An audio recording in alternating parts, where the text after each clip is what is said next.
Hey everyone, Chris Bennett, your blockchain beard guy here. This is the second of a two-part series. In the first one I showed you guys the sample application for a voting platform, elections platform that I built on Ethereum. We did an overview of the application itself, how it functions, how it works. And in this video we're going to dive in a little bit more in depth and we'll look at some of the code, what a smart contract looks like, and some of those things. So if you haven't seen the first video, go back and take a look at that. And if you have, let's go ahead and dive right in. So I want to show one sample function through all the layers of the application, and that's the function we use to set the maximum votes for each election.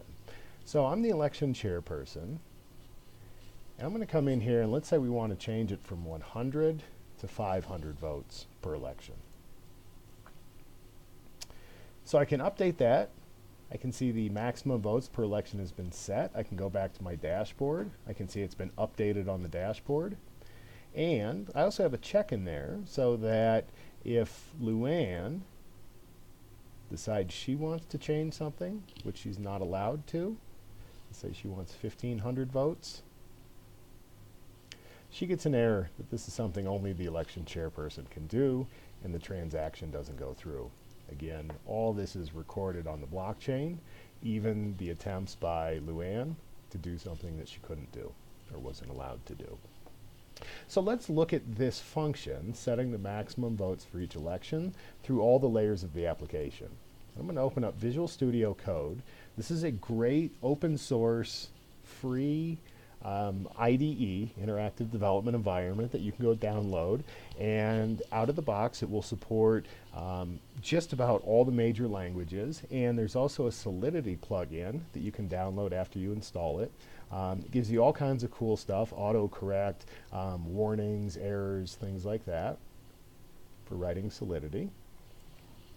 Right now we're looking at the index HTML file, so this is the actual web page that we're looking at, the markup for the page.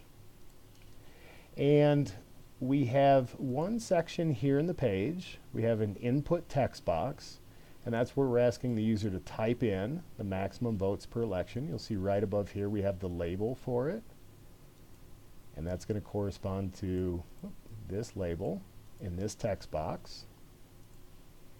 And then beneath that, we handle the OnClick event with a reference to the set max votes per election function in our app.js file. So when the user comes in, types a number in here, and clicks this set button, that's going to call into app.js, which is a Node.js server-side piece of code. And this Node.js server-side piece of code is actually what builds the bridge between the web page that's being hosted on a web server and the blockchain on the back end.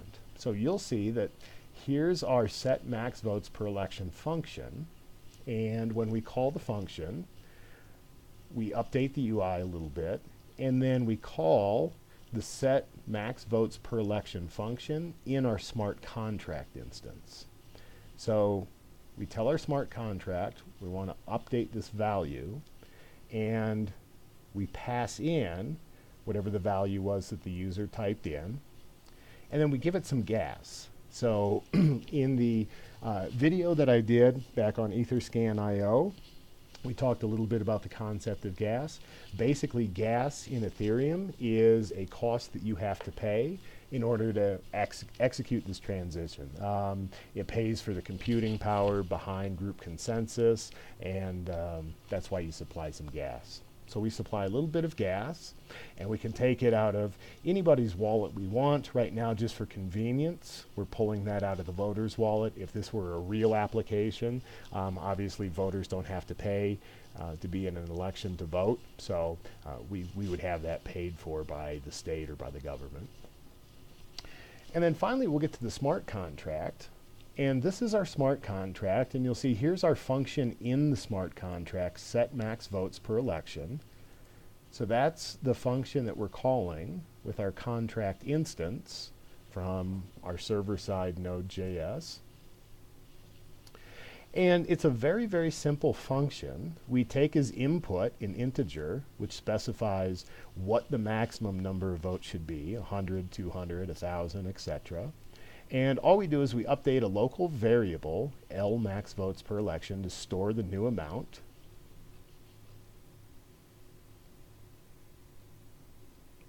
And this is just a local internal state variable inside our smart contract. So we're just updating that. And then we confirm, we call a method I wrote confirmation event, which basically just passes the message up, bubbled back up to the front end that this has been successfully set.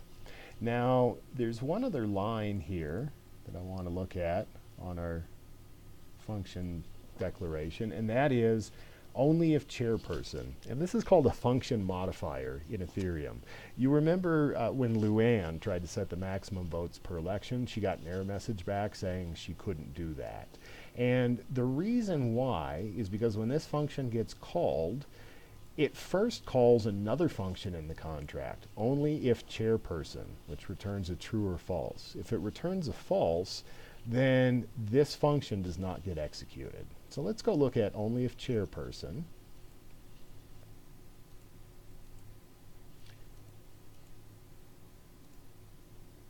And oh, I opened up the wrong function.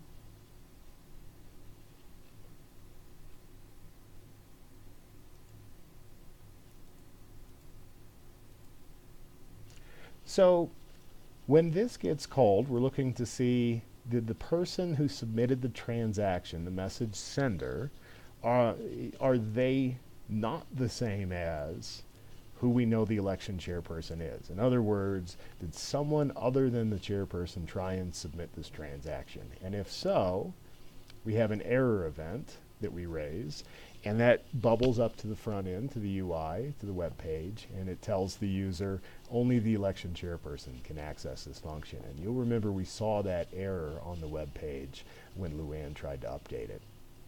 If everything's good, if the message sender is the election chairperson, then we just say here in our function modifier, go ahead and run the function. And so it executes the code inside, set max votes per election, and we update the local variable, and then we confirm it. Now, one thing to keep in mind with the smart contract is I have a bunch of internal state variables here. If I read from these variables, I don't need to put any gas into that transaction. In other words, reading from the blockchain or reading any local variable from your smart contract is always free. Updating or making any writes to the blockchain is where you incur gas costs. So when I call the function to display back to the web page, how many votes does each voter have in this election, that's free. When I make the call in the interface to go ahead and update the max votes per election, let's say we want to do 1,500, and this time we'll make sure that we're the chairperson, that cost a little bit of gas, because in the smart contract we had to update our internal local variable. So if you're wondering what kinds of calls make it touch the blockchain or incur gas costs, just keep that in mind. It's always when you're updating an internal variable. Reading is always free.